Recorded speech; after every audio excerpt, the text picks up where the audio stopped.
What's up everybody, Weston here with the Hidden Kippen, back with another Daily Deck Tech video, and today we have another viewer request. Like I said, my Google form that I have for people to submit that way wasn't working for a little while.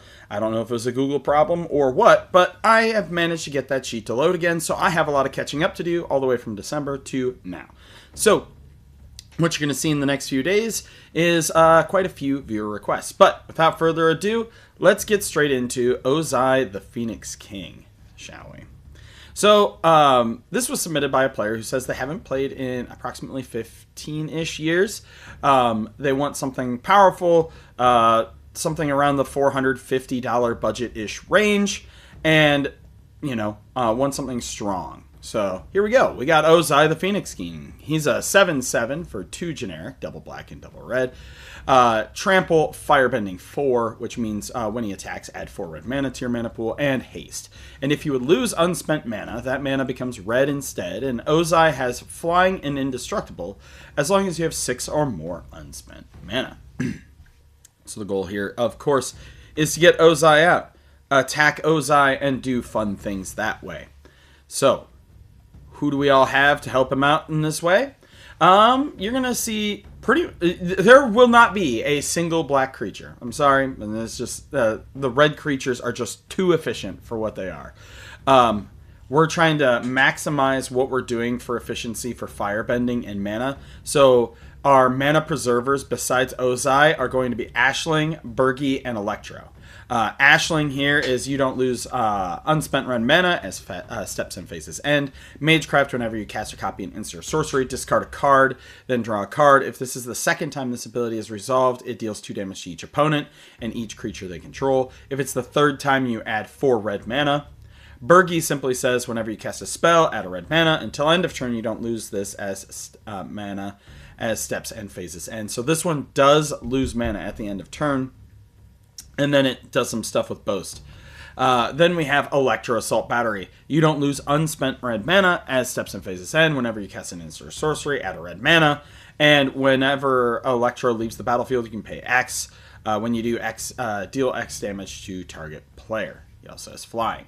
He's a 2/3. We do have Avatar Roku as well, who is both one of our beat sticks and is going to be a mana preserver in that he is a 6/6 4/6. Triple red is going to be a little bit tricky, but with the amount of firebending we have in the deck, it should be okay. Whenever a player attacks, add 6 red mana to your mana pool, and until end of combat, you don't lose this mana as steps end.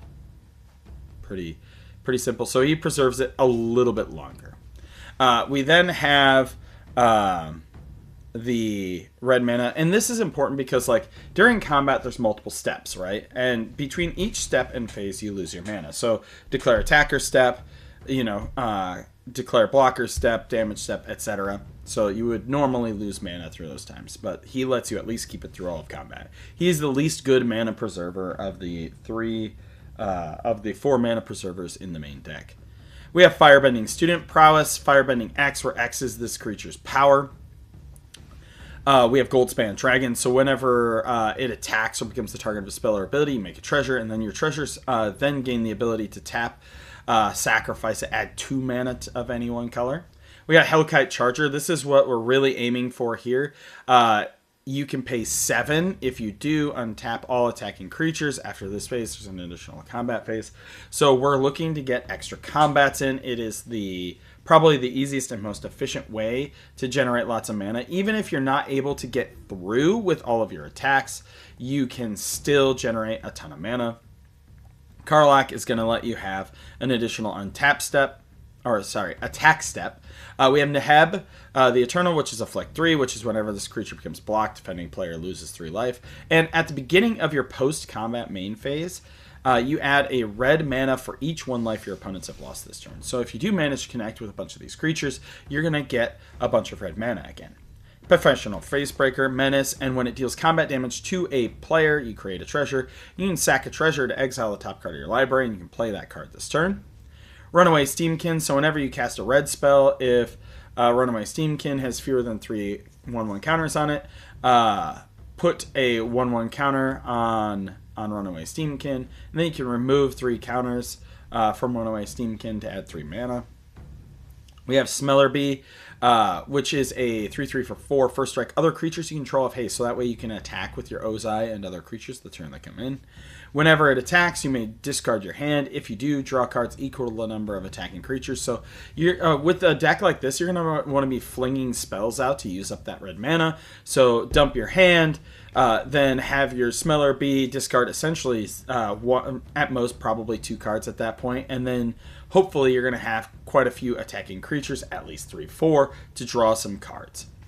Zuko has a Firebending 3, and you can exile the top card of your library and play it this turn. And then other Zuko is Firebending X, where X is the number of experience counters you have. And you're going to be gaining experience counters by casting a spell during combat, so when you have your red mana anyway. Alright, we have 14, count them, 14 sorceries here. We do have Blasphemous Act as our mass removal spell. And then you're going to see a whole bunch of these discard draw spells. We're going to have Cathartic Reunion and Faithless Looting. Those discard 2 cards, draw 2. Discard 2, draw 2. So if you have lands in your hand, pitch them if you need to. We have Dire Sight, Surveil 2, then draw 2. You lose 2 life. Feed the Swarm is removal. Night's Whisper is draw 2 cards. You lose 2 life. We have Mana Geyser. Add a red mana for each tapped land your opponents control. This card is very strong. We have Exsanguinate. So each opponent loses X life. You gain life equal to life less this way. So yeah, we have Exsanguinate and Torment of Hailfire in here. These are 2 of our win cons. If you can get generating an absurd amount of mana via those extra combat steps, adding all of that red mana from your Firebending, then you will be able to drain or murder them all to death. Torment of Hailfire, they sacrifice permanent or non-land permanents and discard cards, and that's each opponent, or they lose 3 life. So you're either going to set them back to ground 0 for their game, and they're probably just going to scoop, or you're going to kill them outright. We have Past in Flames. Each instant sorcery card in your graveyard gains flashback until end of turn. Flashback costs equal to their mana costs. Read the Bone, scry 2, draw 2, you lose 2. Sign in Blood. Target player draws 2 and loses 2. Vandal Blast. You can blow up a whole bunch of artifacts. And then we have Sozin's Comet. Each creature you control gains Firebending 5 until end of turn. Each instance of Firebending does stack on top of the other. So if you have a creature with Firebending 2, and you play Sozin's Comet, it will have Firebending 2, and it will have Firebending 5. That is how it works. It adds a separate instance on there. And you can also foretell this card. So you can exile it early, so that way you can play it at a time that is opportune for you. So with Ozai, he already has, what was it, Firebending 4? Yeah. So he would have Firebending 9, if you will, Firebending 4 and Firebending 5. And then several of your other creatures would also be able to do this. This will help you get those infinite combat steps that you need to pop off your Torment of Hailfire or your Exsanguinate. For instance, we are running 18. We have to run quite a few in here to be able to generate value, right? We have a Braid, blows up an artifact or deals 3 damage to a creature. Big score, discard, draw, treasure-making card. Blood for the Blood God. I love this card. It costs 1 less to cast for each creature that died this turn. So if a bunch of your opponent's stuff died, Blood for the Blood God does fun stuff. Also, if you're generating an insane amount of mana, Blood for the Blood God is going to do fun things anyway. Which is, discard your hand, draw 8 cards. It deals 8 damage to each opponent, and then you exile it. We have Chaos Warp. In a way, removal. We have Cabal Ritual and Dark Ritual to add black mana. We have Desperate Ritual, Pyretic Ritual, and Seething Song to add red mana just straight up. Heartless Act is removal. We have Return the Favor, which is a spree card, double red, and you can pay 1 to copy an instant or sorcery, and pay 1 to change the target of spell or ability. You can pay both. Reverberate copies a spell. So what we're trying to do here is we're generating all this mana, and then we're just using a ton of these little dinky draw spells to draw us more and more cards, hopefully to generate more card draw and just win us through the day. We have Terminate for removal. The last Agni Kai, so creature you control fights target creature an opponent controls. If the creature the opponent controls deals excess damage in this way, add that much red until end of turn. You don't lose unspent red mana as steps and phases end. I forgot to add one, like, probably last-ditch effort win con is Avatar Roku.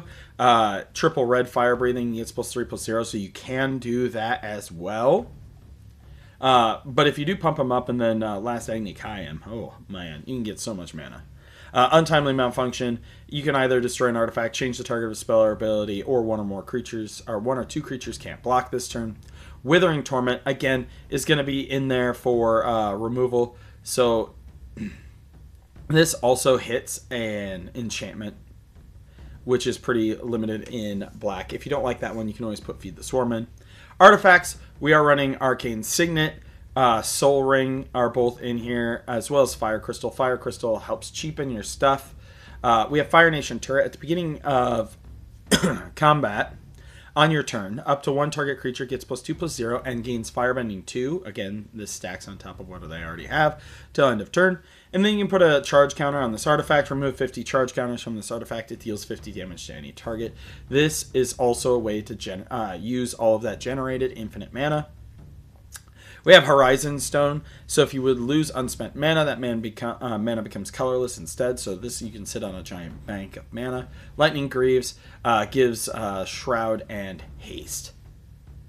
Oh yeah, the Fire Crystal also gives you Haste, and then you can create a token that's a copy of target creature you control and sacrifice at the beginning of the next end step. We have Aggravated Assault. You can, since we're going to be saving all of our mana, you can dump this, all of your mana into this to generate extra attack steps, which as long as you're netting more than 5 mana per turn or per combat, you will be able to generate infinite mana that way. We have Black Market, so whenever a creature dies, you add a black mana to your mana pool. Descent into Avernus. This card speeds up the game immensely, and at the beginning of your upkeep, put 2 Descent counters on it. Each player creates X treasure tokens, and it deals X damage to each player, where X is the number of Descent counters on Descent into Avernus. Faded Firepower, triple red, flash. This creature, or this enchantment, enters with X fire counters on it. If a source would deal damage to you, or to your opponent, or permanent opponent controls, it deals that much damage plus an amount of damage equal to the number of fire counters on it. Firebender's Ascension. When it enters, you make a 2/2 red soldier with Firebending 1. Whenever a creature you control attacking causes a trigger ability, so Firebending, put a quest counter on it, and if it has 4 more quest counters on it, you may copy that ability, so you can get a whole bunch of Firebending. This is super easy because it's whenever a creature, so if you have 4 creatures that do that, it automatically will trigger that.